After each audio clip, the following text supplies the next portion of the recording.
Hi folks, I got to cover a subject here that we have seen happen, and we have to talk about it.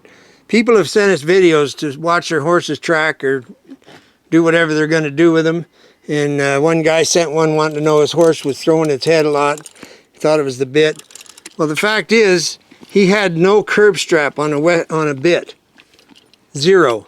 So when you have no curb strap and you pull back on this bit, it's going to turn upside down. And that is not comfortable for a horse. So you need a curb strap. Now preferably, we like a double buckled leather curb strap. Okay, if you got some cold jawed dink you traded for, then you can use a chain curb.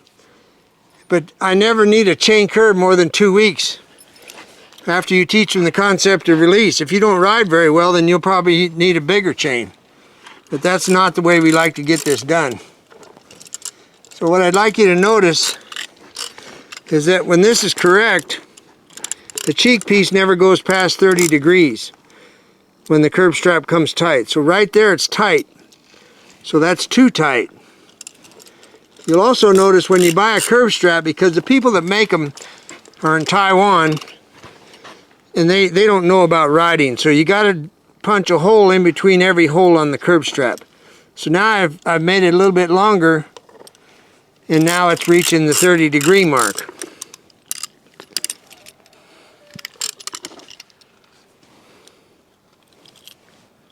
Right there. Now if you have it too loose, once again you're going to go past it, and as you keep pulling, you simply jack the horse's mouth open if you go past the 30 degrees. That's why you want 30 degrees only. Now bear in mind that leather curb straps stretch. So if you actually ride long enough and far enough for your horse to sweat, the leather is going to stretch. So you got to keep an eye on it. That's why all the holes. But there's the correct distance for the cheek piece right there. So remember, you can't ride a Western bit without a curb strap. Now folks, this is the missing link snaffle. We got to go over this too, because there's been a lot of people get a hold of us and what they're doing is wrong. This is too high. If you make them smile like that, then your bit's too high. See all of this? That's telling you it's too high. Personally, I like to have it where the bit is just touching the corner of the mouth.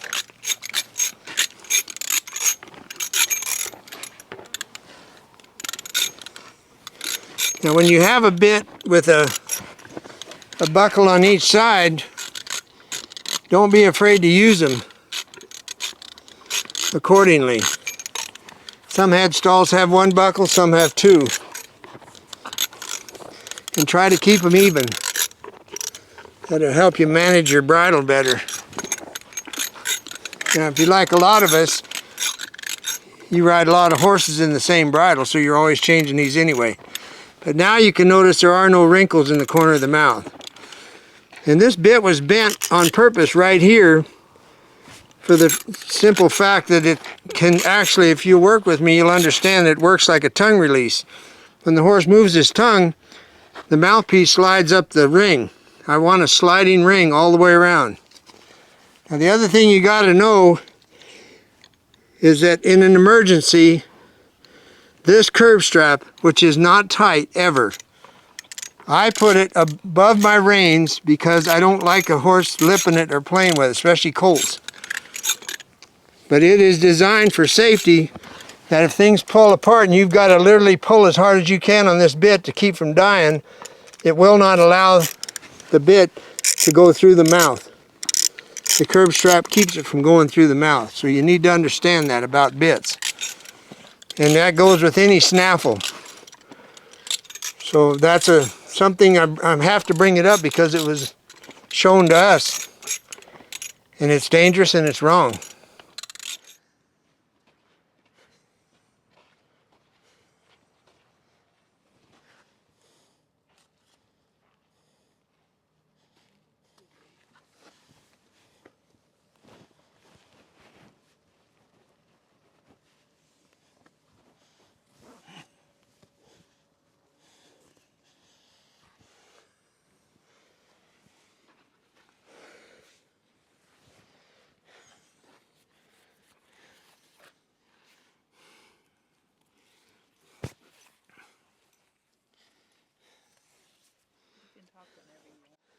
Okay folks, now I wanted to show you this video because basically if you got a bit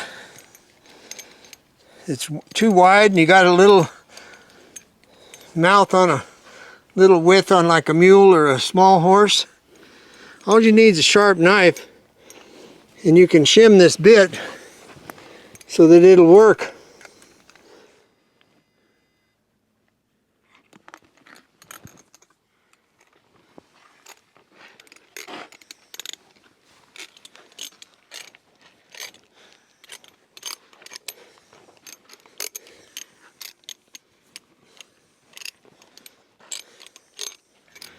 Okay folks, this is a snaffle bit with a cricket, and what I did was I put this piece of leather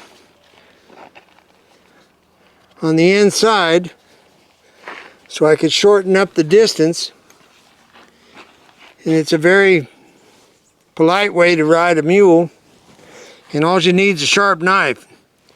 Now if you're a slave to fashion you probably won't want to do this, but I'm just showing you something you can do. And you can use them leather coasters you got for Christmas that nobody ever uses. But I've got two pieces of leather here. They're both split and some barge glue. And I just made this so that I can put it on my mule and use it as a snaffle bit. So there again, I don't want to brag, but this is a pretty nice deal if you're cheap like me and got a sharp knife. So I just thought I'd share that with you. This is Tigre. So, thank you. This is a nice little Baja mule. I don't want pain. I want pressure and release. So here's the bit with the guards on it. There you go. You heard it right here with Pat and Def. Adios.